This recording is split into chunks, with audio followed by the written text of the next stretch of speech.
Maraming tao ang nag-iisip na ang video editing ay kasing dali lang ng paghiwa ng tinapay.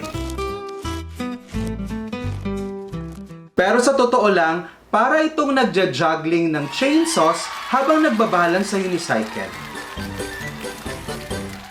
Ang mga video editors ay hindi lang basta nagpipress ng buttons. Sila ay mga part-time mind readers na sinusubukan nilang intindihin kung ano talagang ibig sabihin ng kliyente kapag sinabi nilang, make it pop. Pop, pop, make it pop.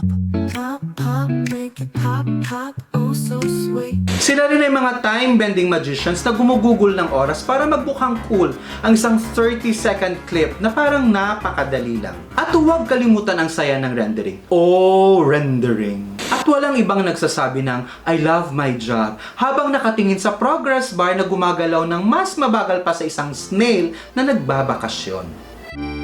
Kaya sa susunod na may humiling sa inyo na i-edit ang video ng kanilang pusa ng libre, ngumiti ka na lang at sabihin, sige, gagawin ko yan. Matapos kong turuan ang aking goldfish na mag-tap dance. Pop, pop, make it pop, pop, oh so